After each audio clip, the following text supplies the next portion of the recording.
Hello, hello. Hi, everyone. Welcome back to another episode of Well Versed. I'm your host, Layman, and today I'm super excited for the guest that we have on. We're going to learn about all things gut health, emotional regulation. We're going to talk some wellness trends. Welcome to the show, Dr. Stephanie Nichols. Thank you so much for having me. I can't wait to dive into all this. Yes, thank you for being on. But first, how are you doing? How's everything going? Great. It's a beautiful Sunday here in Arizona. I mean, before the 120-degree weather, so I'm living life. I love that. I love that. It's still kind of rainy in New York. And so just coming back from Arizona, I'm a little jealous of the weather that you guys are having there, but hopefully it starts warming up soon. Okay.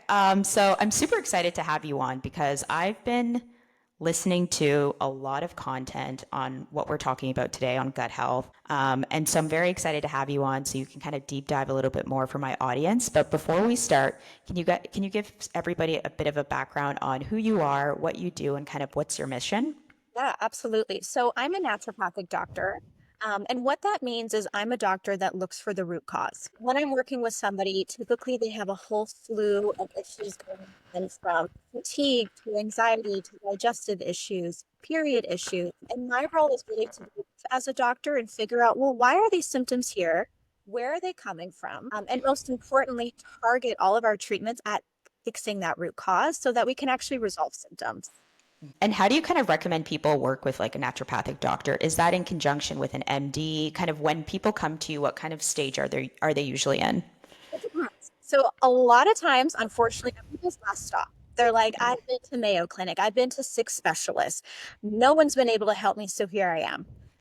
And the great news is, I mean, usually we're able to give them answers and results that no other doctor could.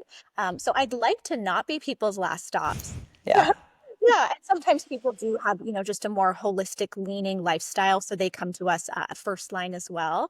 But it depends. I will work in conjunction with other specialists or doctors, but a lot of times I'm somebody's kind of primary care physician, so I'm handling everything for them, including prescriptions.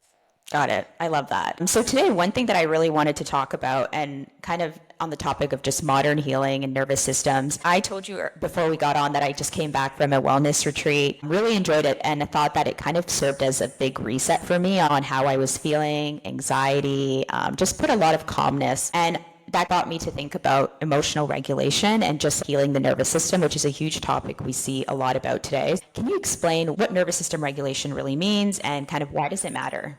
Yeah, nervous system regulation is so important. And I think there's a lot of misinformation about it. So it's our ability to shift between stress and safety. And so we're not meant to live in a cushy world where there are no stressors. There's nothing that upset us, nothing that stresses us out. But nervous system regulation means I can come and handle that situation, and then my nervous system can go back to homeostasis, meaning back to baseline. So that's what the regulatory part means. And when you say nervous system regulation, like what are some signs that your nervous system is not regulated? So anytime that there's a stressor, and that could be an emotional stressor, right? You just found out that you're getting let go from your job. It could be a physical stressor. You're in chronic pain or you're not getting enough sleep. Our body has to adapt so that we can survive, right? That's what our nervous system is there for, to keep us safe, to allow us to survive. But what can happen is we can shift over to that fight, flight, or freeze, which is that sympathetic nervous system, which we need, right? We need to have the surges of the hormones like adrenaline and cortisol to be able to invoke change, to handle that situation. But if we can't go into that arousal state and then go back to homeostasis, we can get stuck. And so that can look like being anxious all the time, having insomnia, going into panic attacks, overthinking on a regular basis. Or for the people that are more in sort of that freeze fawn state, we can go into hypoarousal, where we're tired, we can't make decisions, we have brain fog. So we don't want to get stuck. And when you say nervous system regulation, just for people who aren't really familiar, how does that system kind of work and regulate? I know you brought up like fight, flight. What is the baseline about how our nervous system works? And then what does our nervous system do when we go through those, jarring experiences that we have to kind of combat? Yeah, yeah. So the thing is, our nervous system is supposed to respond. So it's okay to have circumstances where we feel a lot of those stress chemicals come on, right? Like we feel anxious, we feel overwhelmed, because those are signals to us that we have to do something different. So maybe, if we're getting let go of our job, that's okay. I'm all anxious. I'm feeling wound up. This is an opportunity for me to make the next move so that I can move into safety. So it's important to remember that the things that the nervous system, like these symptoms, are there to guide the next step. The regulatory piece is, again, not being stuck. So that if we are in that hypoarousal, we're anxious, we're overthinking, we have the tools and the ability and the resilience to say, okay, I'm not going to die. Everything is okay. I can be uncomfortable and be okay with being uncomfortable and find my way back to my normal state. Hmm. That makes a lot of sense. Like you said, some of the symptoms of dysregulation are being very stressed, being very anxious. Is it mostly physical symptoms? It can be both physical and mental. So, from the physical side, we can see changes in energy and sleep patterns because cortisol, which is one of our main stress hormones, it guides all of that. Cortisol is the hormone that wakes you up in the morning, gives you energy through the day, and at nighttime, cortisol should be really low to let you sleep. So, if that's dysregulated, you might find that you are tired all day or you crash at 2 p.m. And then nighttime rolls around and you can't fall asleep or you can't stay asleep. We might find that on a mental level, we're overthinking all the time. Our brain is looping, thinking of worst case scenarios, or we just can't make decisions. We're at a restaurant and it's like, do you want the pasta or the pizza? And it's like, I can't. I can't Yeah. even muster up the courage to make a decision. I feel like you kind of described me a little bit. Yeah, I was like, so I'm kind of curious, and I also want to know if you could explain this to the audience. What role does cortisol kind of play in our body's health, and what does it mean when you do have high cortisol? What causes that, and how bad can that get? Yeah.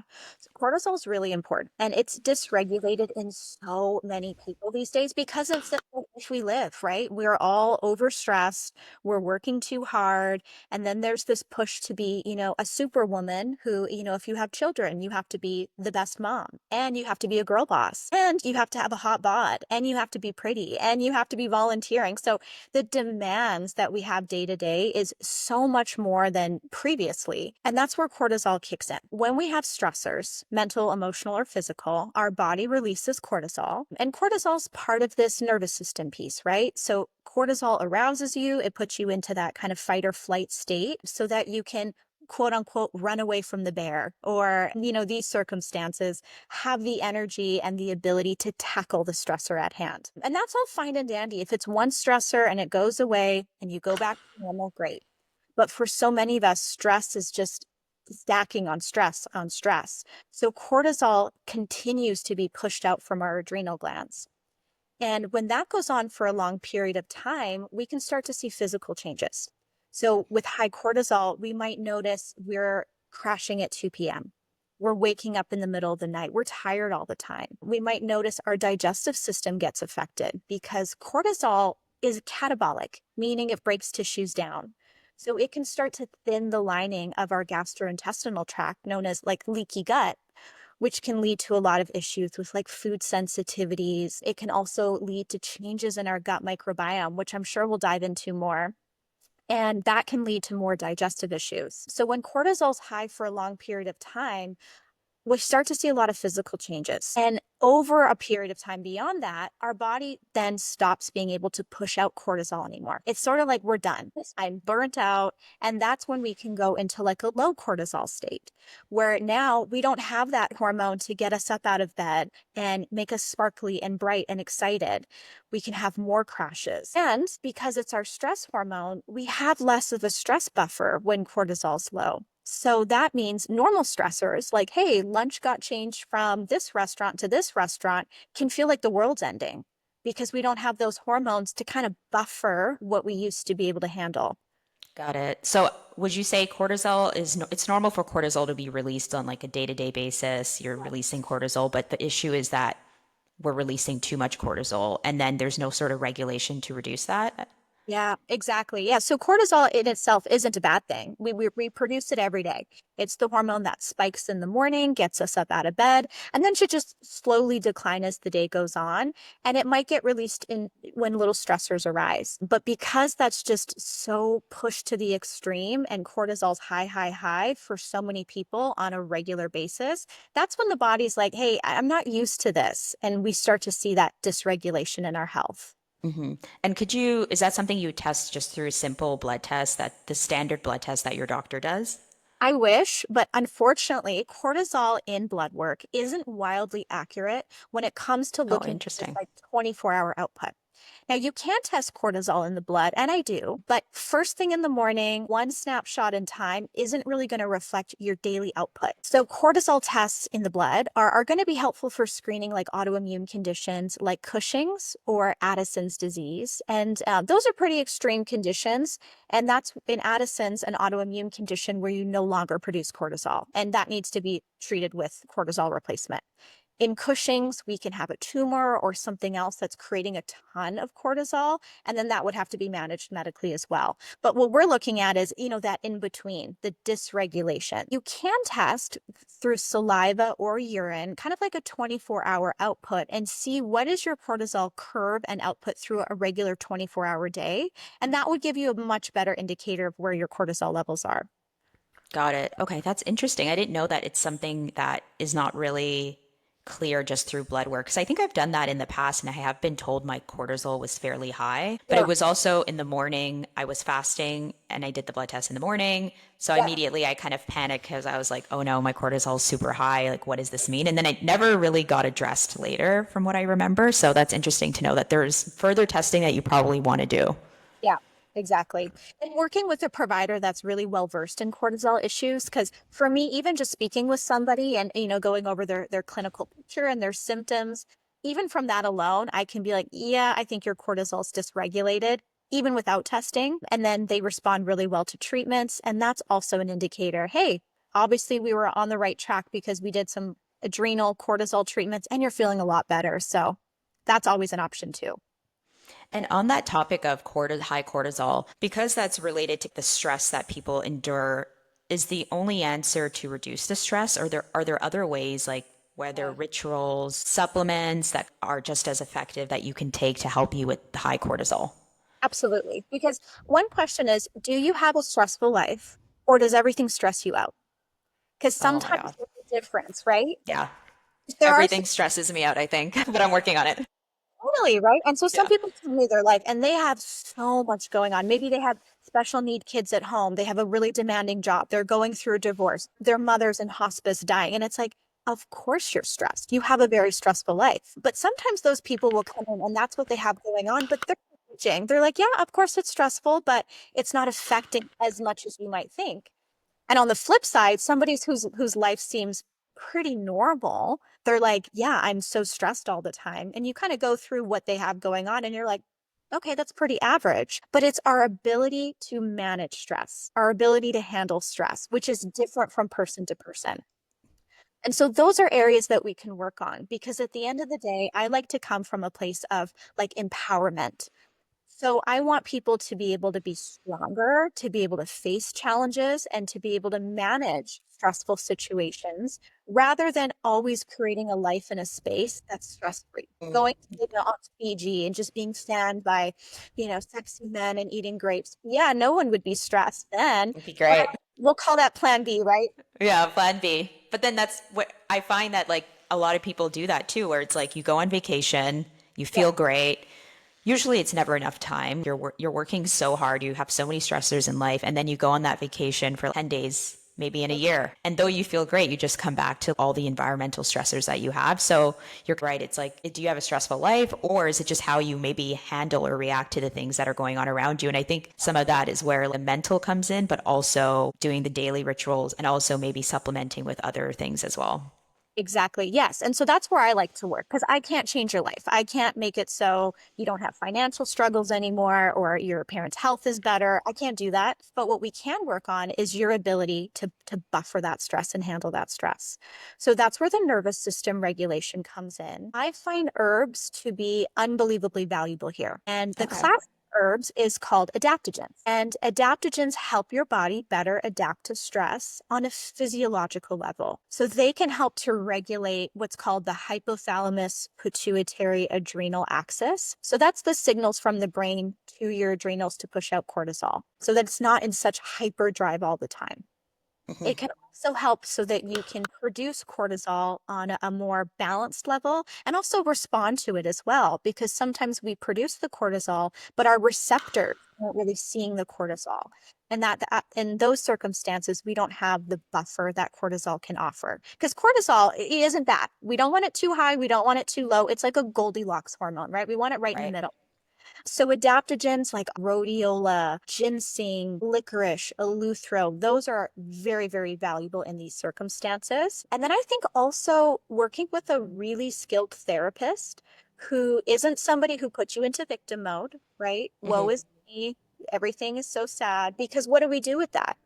We tend to feel less encouraged. But working with a therapist that can help you to work on your capacity and your resilience and your ability to handle stressors.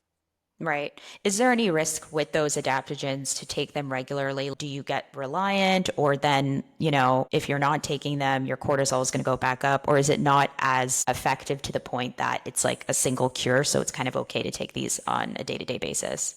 Yeah, I would say for most people, they're intended to take long term and they're corrective. So unlike a medication, like let's say like an anti-anxiety medication like Xanax, right? You're really stressed, you can pop a Xanax and you feel relaxed, you feel great, and then it wears off and you are right back to where you started, or you're met with a little rebound anxiety where your anxiety is worse than when you started. So you get stuck in this loop of reliance. I see adaptogens more as a tool that is corrective. So over time, it's actually helping to balance that output from of your brain to your adrenals and the cortisol output. And it's also a tool that you would work with other tools at the same time. So we're not just popping these herbs and saying, okay, I'm fixed, everything's done. We are Right. doing to, challenge ourselves and build our resilience too. And is the other recommendation with these herbs that you usually recommend to people either therapy, or where does, say someone can't go to therapy, what are some rituals that they should look into at home that maybe they can instill to have a better way to regulate their nervous system?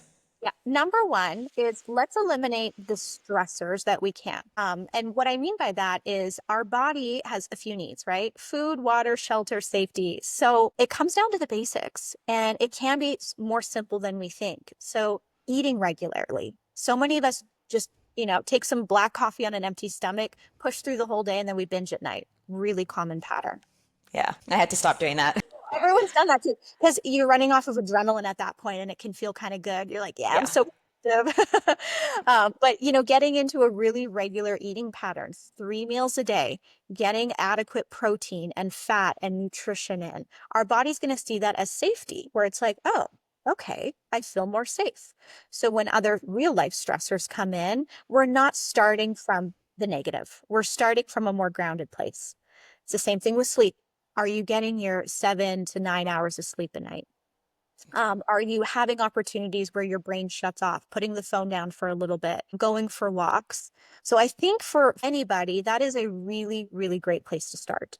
Yeah. And from what you kind of described to, it just makes me think, which a lot of us are really guilty of, but part of what you described is having a routine that your body is used to.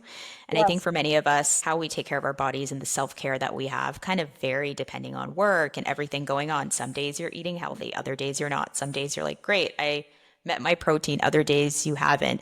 I found for myself though, when I kind of have that consistent routine of eating right, exercising, over time you feel a bit more stable, but the crashing of changes in your day-to-day rituals is also probably not good for you.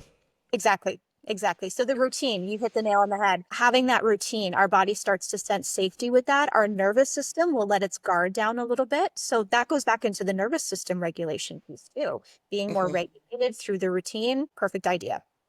I'm curious on your thoughts on the topic of stress, because for me, and I don't know if this is called high functioning, but for the longest time, I would never know when I was stressed. I wouldn't feel it unless it was on the very, very extreme end. So, like some very extreme incident happened. you're in a state of flight or flight. Aside from that, just the day to day high stress from working, I would never know that my body was in a state of stress. And then I'm curious your thoughts on that, but also the health tech tools that exist now. So I have an Aura ring. And when I originally got it, I was like, okay, I don't know what this is going to do. I don't know if it's going to be valuable. But then I started tracking when it would tell me I was stressed. And I kind of saw a lot of trends. It was when I was working or when I was in certain meetings or when I was doing something very extreme with my body. Maybe it was a certain type of exercise. Sometimes people don't feel like they're actually stressed, but their body is stressed. And how do you recognize that or kind of listen to your body to better understand that? I think it's twofold. So one piece is we are supposed to be stressed during the day. Like a workout is always going to be a stressor on the body. We're not trying to create a day where there's zero stress because that's also how we grow stronger, right? Is doing things that challenge us, like public speaking. You know, the way that you get better at that is by being really scared and doing it. You need to be scared, and it's okay through your workouts to have those levels of stress hormones come up. And I think that's where we can fall into a little bit of a trap too. Sometimes too much information is not good. Like I've Right. had people say with their aura rings, they're like, I thought I slept amazing. And then I looked at my aura ring and it told me like this was bad, blah, blah, blah, blah, blah. And then they're all down on themselves and they're like stressed about that. And I'm like, is this helping or hurting? Yeah. The line is very, very fine. And so knowing that like, okay, some stressors are okay, or like let's let go of things and that's one piece. The other piece is the body will always tell you what's going on. And you might not notice your stress up here all the time in your brain where you're feeling those mental symptoms, but it's going to pop out somewhere. So if you're somebody who's chronically stressed all the time, it might manifest as, hey, now I have fibromyalgia and my whole body hurts, or I've developed an autoimmune condition, or now I'm having all these stomach issues. Every time I eat gluten, I used to be okay, and now I'm getting bloated, or I'm having diarrhea 6 times a day. So I would, encourage somebody to start looking at their overall health picture, and maybe we can tie some of that back to stress in some circumstances. Yeah, that's actually a great point too, because I think for me, some of the key indicators where I was like, I need to go to a professional where I was experiencing hair shedding, but like Yes. excessive hair shedding. And I was like, this is a little odd. So you're kind of right. It is the physical symptoms, unfortunately. If you don't recognize it from like a mental, because you're just chronically stressed, it's the physical. It's your body forcing you to know that there's something going on. Exactly. It's telling you. Yeah. Something you mentioned though that just came to mind as well. Is there a lot of research? I feel like I know there is a lot of research on autoimmune conditions. My mom has lupus and I actually have a couple of friends who have different autoimmune conditions, which is really interesting, all women. And I'm just curious from like the research that you've seen, what role does stress play in autoimmune? And is there a future that, researchers are looking into this further, hopefully, and kind of deep diving? Because I do see a rise in autoimmune conditions amongst people, even in my circle, which is kind of interesting. And autoimmunity is multifactorial, and they'll often say it's idiopathic, meaning we don't know. But of course, there's always a reason. So I wouldn't say stress alone would be the sole driver. I think that would be too simplistic to say. But it's usually an interaction of a bunch of different circumstances. So there is a genetic component. So if you come from a family who has a lot of autoimmune conditions, then you're going to be more likely to develop an autoimmune condition. Not necessarily 100%, but the risk is a bit higher. There's also a lot riding on our gut microbiome because the gut is the center of our immune system. And the microbiome, which is all the bacteria and yeast and that delicate ecosystem that makes up that microbiome, produces a bunch of things and it regulates our immune system in a sense. So if that's thrown out of balance, that can be one driver of developing autoimmunity. And stress has a huge impact on the gut microbiome. So even if you're taking the most expensive, high quality probiotics and thinking your gut microbiome is safe, if you're under a lot of stress, that can just change over and kill off your good microbes in your gut within seconds. So that's Wow. one piece of stress. Yeah. Cortisol itself has a suppressive effect on the immune system, and that can cause some dysregulation, meaning things get thrown off kilter. So if you're under stress for a long period of time, that can also throw off your immune system. And of course, autoimmunity involves the immune system. That makes a lot of sense. I know you said in one of your videos, you said there's a lot of digestive function is also connected to cortisol. So I'm really curious because this is such a buzzword. Out of all the things that we talk about in wellness now, gut health is at the top. Everyone is obsessed with gut health. Everyone wants to speak to gut health. And so to bring it back a bit, can you speak to what is gut health? What is your gut and kind of why does it matter? Yeah. So gut health, I think, is just the overarching term for how well is your digestive system functioning. And our digestive system serves to break down and absorb nutrients from our food, but it also is the center of our immune system as well. The microbes, I think, is what we're referring to a lot of when we refer to gut health. So if the microbes are healthy, we tend to be healthier overall because those microbes can produce a lot of our neurotransmitters. The majority of our serotonin is produced in our gut, and that can impact things beyond the digestive tract, even mood, or sleep patterns, hunger, all of those cues. It's also the center of our immune system. It also can affect our hormone processing. So there's certain microbes in the gut that can produce an enzyme called beta glucuronidase. What that does is it stops our body from being able to eliminate estrogen. It just recycles it back in. So if our gut microbes are off, we can start to have hormone imbalances, and that can affect our periods and our moods. So there's quite a cascade of effects that can happen in all systems when our gut or gut microbes are out of balance. That's so interesting because we don't really focus on gut health. When you go to your doctor, you never really speak to gut health, or they don't really ask you. I guess they ask you, how are you eating? How's your diet? But besides that, there isn't a lot of conversation around gut health. And when I think of gut health or your digestion, I just think of like, are you eating the right foods and are you digesting them? Are you going to the bathroom? But it's obviously more than that. So I'm curious, what are some things to look out for that maybe there could be an issue with your gut besides the bloating and maybe someone who isn't regularly using the bathroom? Right. Yeah. I feel like the digestive issues are easy to spot. You're like, okay, I'm not having good bowel movements. It's probably my gut health. Yeah. But we can see it pop up in so many other places, just like with the stress, right? It's going to Mhm. show areas like our skin. So we might notice eczema. Eczema is almost always, in my experience, from gut health and food sensitivities. Acne can be another one that's caused by poor gut health. So anything on the skin, a lot of times is a reflection of the gut. We can see fatigue issues. After eating food, you might feel like you've taken a sleeping pill because of food sensitivities. We can see hair loss. We can see brain fog. We can see fatigue. So I would say almost every system can be affected by poor gut health and show symptoms. It's funny because we normalize that eating and then feeling like you want to take a nap, but that probably isn't good. And part of that is like our portions here too. Like, you go to a restaurant and portions can be so big that that's enough for like two people. When we eat it, it's on the plate, and then of course we feel tired. It's too much food. Yeah, it's way too much food. It's kind of crazy the portion, depending on where you go. And I was really surprised by that. But I'm curious too. What you're saying as well is that like the brain to gut connection is like a real thing, and it's something that's been researched and something that we should really think about when it comes to gut health. Yes, I just read a study recently about SIBO, which is small intestinal bacterial overgrowth, really common. And so symptoms of that are when you eat food and you start to develop bloating as the day goes on. So you might start like nice flat abdomen in the morning, but by dinner time, you feel like you're like in your third trimester of pregnancy. Ugh. Yes, those are some of like the key signs of SIBO. And of course, this can be tested for as well. But it's a sign that the bacteria is in the wrong place. It's up higher in the digestive tract. You might have an overgrowth of the wrong type. And this was highly correlated with anxiety. And when they fixed the SIBO, like they killed off that overgrowth, the researchers saw that the anxiety symptoms improved or went away. So, what is causing that bacteria in our gut or like in our digestion? Where is that coming from? I know we have good and bad bacteria, but for the bad bacteria, where does that kind of come from and how does that form?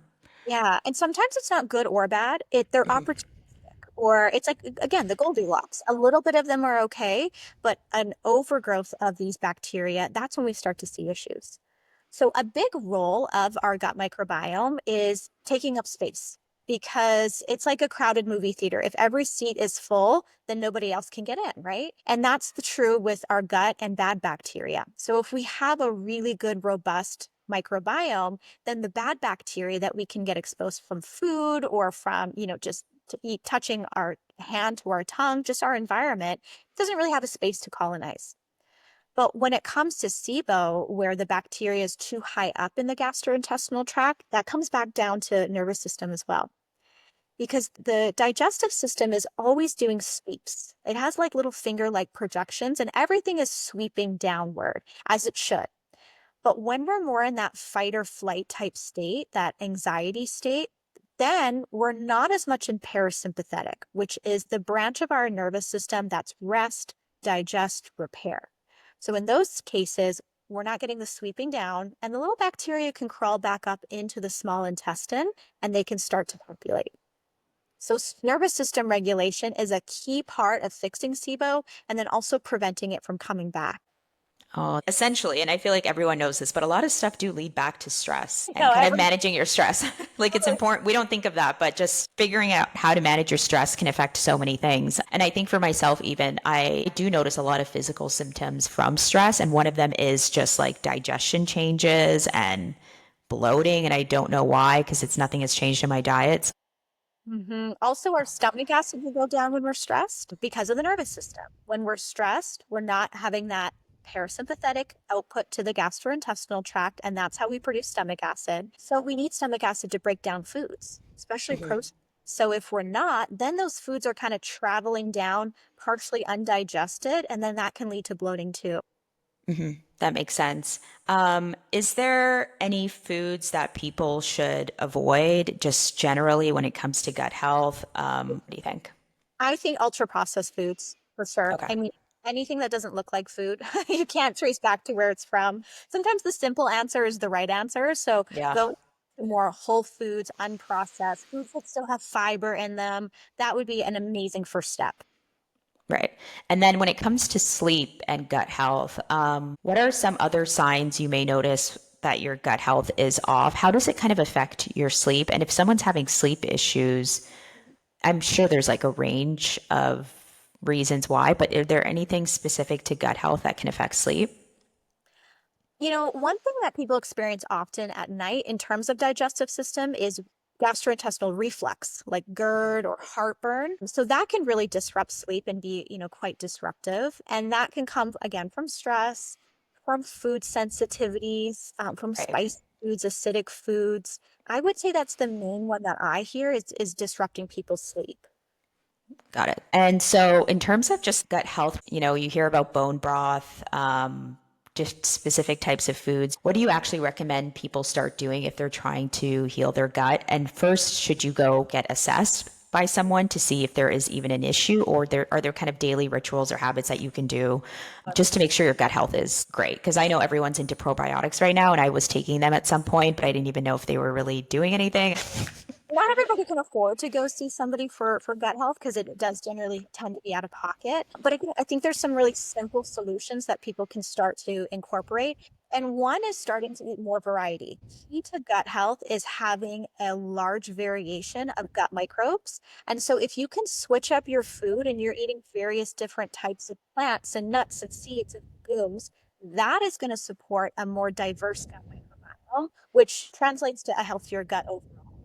So if you can kind of aim for like 10 to even 20, which I know might sound insane, different plants per day, that would be a huge first step. And so I know that sounds intimidating, but you could think That's a of this. lot. Hear me out. Hear me out. So let's take salad for example. Okay, let's say we had two types of lettuce in there, and then Okay. we had pumpkin seeds, and then we had a little bit of walnuts, and then we had olives, we had tomatoes, we had onions. What else can we put in there? We had some strawberries. Cucumbers. Cucumbers. Thank you. Okay. That's already nine foods right there. Okay. So it's Yeah. not unachievable. It's just something that, we have to keep top of mind and keep working towards. And some days we do great, other days we flop. We're human. That's okay. One day of not getting in variety is not gonna, make or break it. In terms of supplements, anything you recommend as a standard or don't take? Are you of the belief like don't take anything that you don't need to take? Kind of, kind of. There's so many supplements out there that are great. You're like, oh, should I be taking turmeric? It's good for this. Should I be taking resveratrol? But the argument has to be made of, is this actually going to create a measurable difference in my health?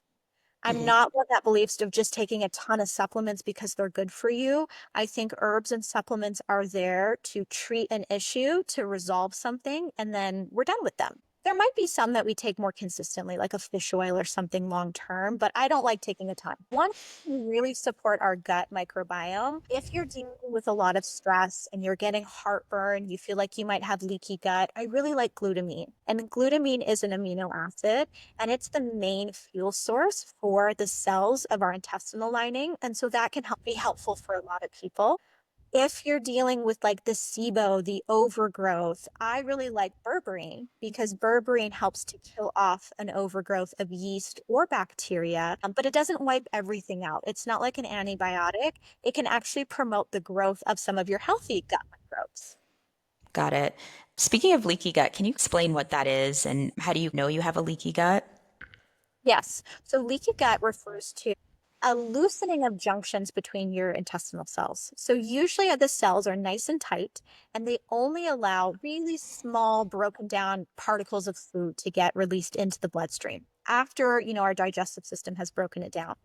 Now, leaky gut would be when those start to get a little looser and larger particles, not like chunks, but a sequence of amino acids that's bigger than usual can then get into the blood and into the body. And what happens is our body's used to the smaller. So it's like, what is this? What's this big chunk of egg that's coming through? This is a foreign invader. And when that happens, our immune system gets involved and we can start to develop food sensitivities.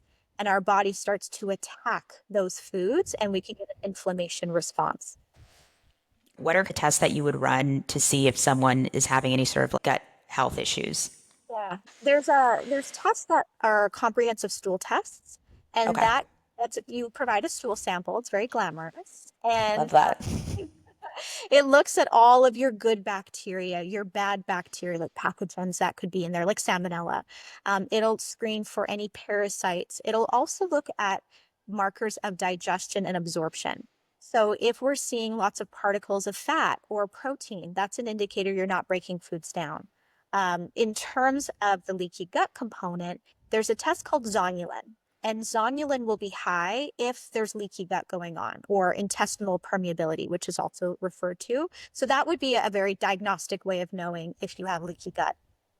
That totally makes sense. I love this. Thank you so much for all this information. I'm definitely inspired to, look into this a little bit further and for myself, especially on the topic of cortisol, digging deep into how to manage stress. So I want to do a bit of a like rapid fire with you.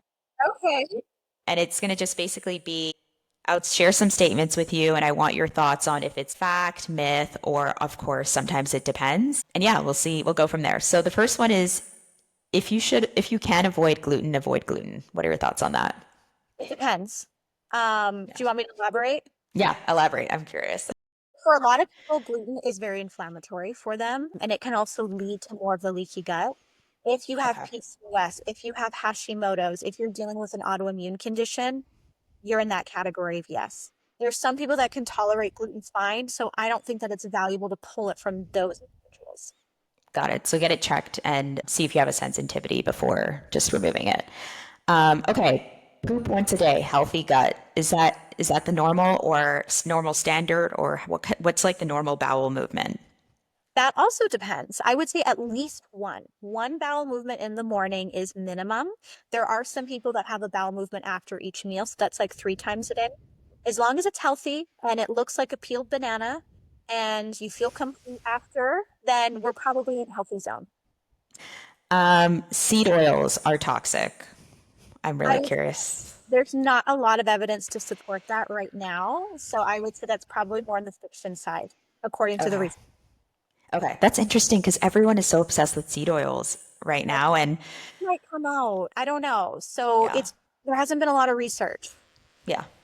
And I feel there's so much information. You kind of have to sometimes wait these things out, but also eliminating so many things from your diet probably isn't great either.